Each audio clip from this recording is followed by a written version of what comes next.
Line drive to right. Takes a three. Touchdown 49ers. Hurry! KNBR 680 with Steven Duggar. Well, as I tell the folks, we do this minor league report every Sunday on the show, and your name comes up quite a bit, so it's nice to have you on the show. Give us a little bit of your background, where you grew up, what baseball was like for you as a kid. Oh, it was good. I grew up in a little small town called Spartanburg, South Carolina, and got a chance to go play baseball at Clemson University, and was fortunate enough to get drafted by this organization, so it's been great. Well, Spartanburg, South Carolina had a team.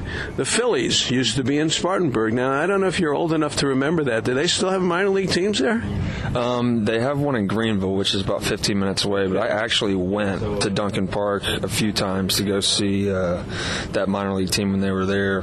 But it was early on. I want to say I was about 10 years old or so when I was there. But, it brings back some good memories. Yeah, no, I remember it quite well. Spartanburg, the Phillies, that's where they used to be. Steven Duggar is with us. Steven, as a young man, who did you root for? Now, of course, you're in South Carolina. We've got a lot of Bobby Bolin, an old-time giant, is from South Carolina. He told me he was discovered, he was behind a plow, farming, and the scout drove down the dirt road to find him.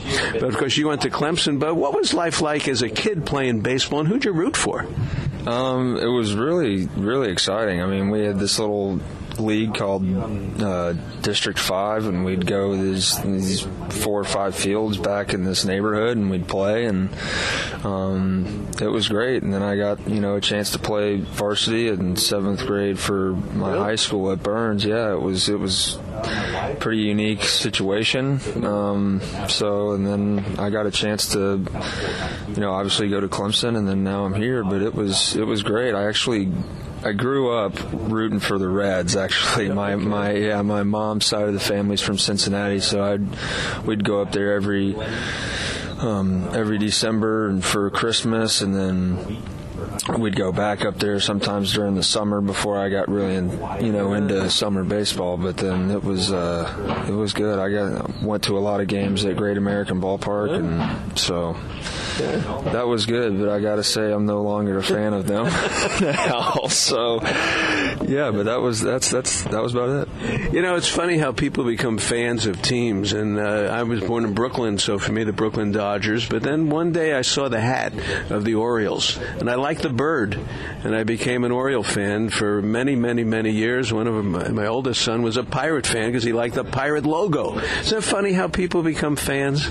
Yeah, I mean, like you said, the bird with the Orioles, and then when I was little, actually, we had a few of my buddies just started liking teams based on their minor league logos. Like you got the Lake Elsinore Storm with the two eyes on the hat, and and they became fans of the Padres. It was weird. So I don't know, but yeah, it's crazy how we all become fans of something. Yeah, how about the Flying Squirrels? How about that? Yeah, that was unique. You go from San Jose Giants to Richmond Flying Squirrels, and you start looking around, and it's like all these names are getting. I mean, how about these new guys, the New Orleans Baby Cakes, or what it is? That's what it is. I mean, all these names are getting out of control, but it's kind of funny. But it's good. Yeah. All right. I like that's baseball. Very good.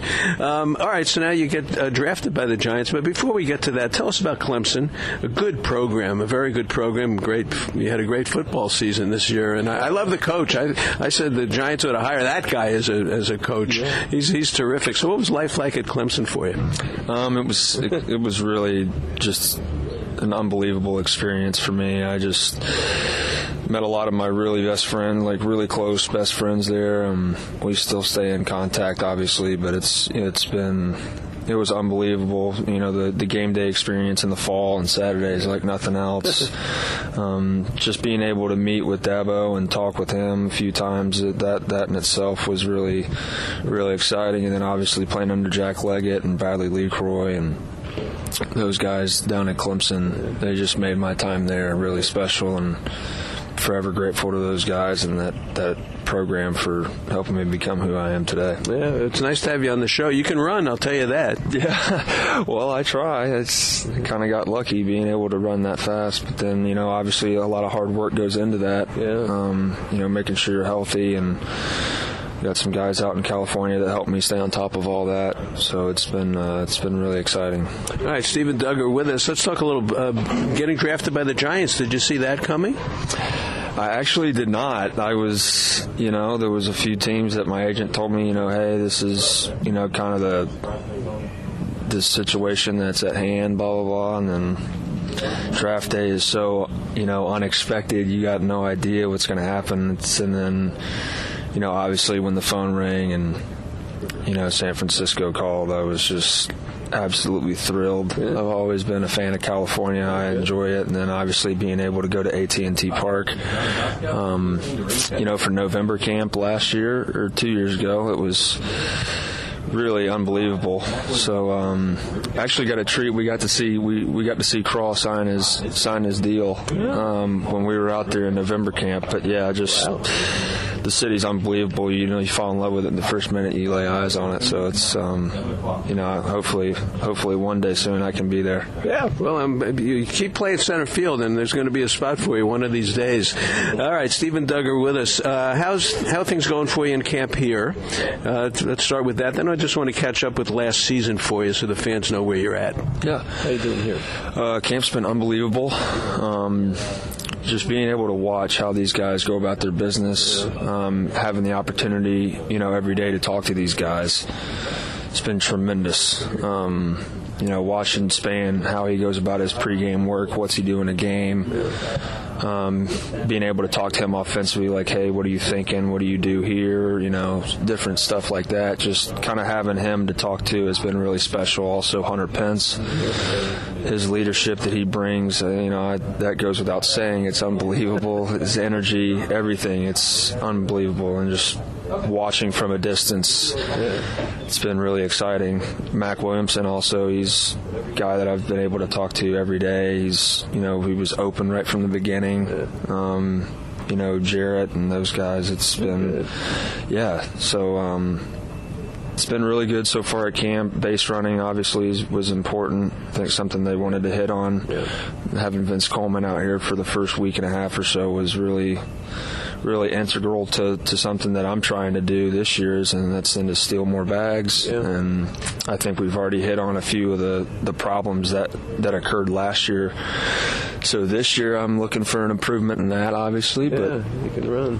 It's been good, and then obviously just kind of, trying to lock in and see some pitches up here, and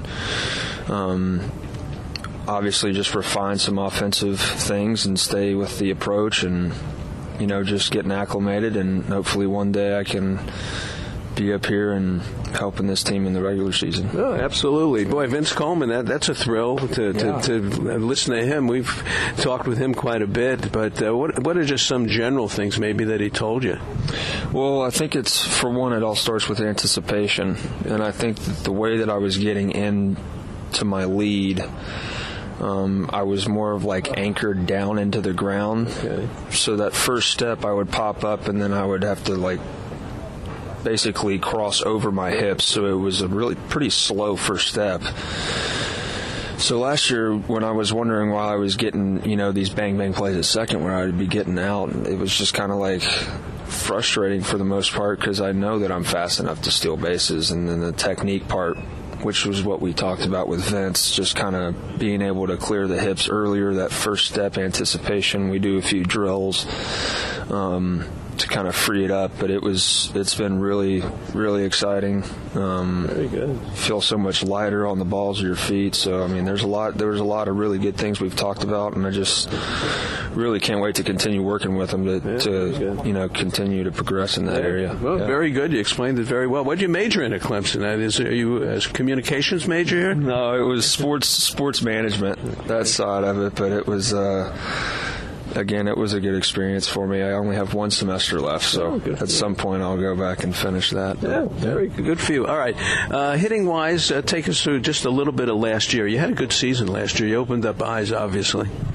Yeah, I just think it was something pretty simple but complex at the same time. I think it was, the whole bat path thing coming in was, I was pretty in and out of the zone relatively quickly, and to be consistent doing that is basically impossible. I mean, you've got to be able to keep your bat in the zone for a longer period of time, and that's something that, Shane Turner and I had talked about, and Andy Skeels, and just getting with those guys and, trying to figure out how can I be more consistent at the top of that lineup to set the tone, set the pace for our offense. So, I mean, I think, as soon as I made that adjustment, San Jose, obviously, it took off, and then the power started coming, and you're like, all right, well, obviously, that was the issue. How can we continue to stay consistent? And then, when I moved to Richmond, it was more about just slowing the game down. It took another about,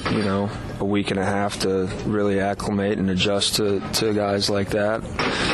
And obviously the bullpen got faster, and guys were throwing more different pitches for strikes. But, it was full of adjustments. It was an exciting year to see, all that hard work in spring training last year, and to stay with the process and the preparation throughout the year was exciting. Oh, very, very good. Very good. Very good. I like talking with you about this. How old are you now? I'm 23 years old, and I'll turn 24 in November, so I've got a ways. Yeah, all right. The team, just being part of this thing, it's something special, isn't it? Just to hang around. I know you explained Pence and those guys, but there's something about the Giants. Yeah, I mean, I think it's the culture that they've established, all the way up from the top. Yeah. You've got, Bobby Evans, who does an incredible job with, this organization, along with Brian Sabian and Dick Tidrow, all these guys. I mean, it's pretty easy to see how, the family culture, you don't really see that much in professional sports, but I've said this from day one, the championship people, they draft these guys, and that obviously, I think, in my opinion, makes championship teams. Yeah. And I think it's a testament to, to Boch and our coaching staff here, and just the players that we bring in. I mean, it's... Yeah. Just having this family atmosphere, you don't see that often, and I think the culture that's been created, to me, it's no surprise how, we've won so much and maintained a high level of play throughout the year, so it's been exciting. Appreciate it. Nice getting to know you, Steven Duggar, and I know the fans are going to love hearing you, and as I told Austin Slater, I just have this feeling you guys are on the fast track, so just keep doing what you're doing. I hope you're right, and hopefully I'll be up here helping out this team for many years to come. All right, I appreciate it.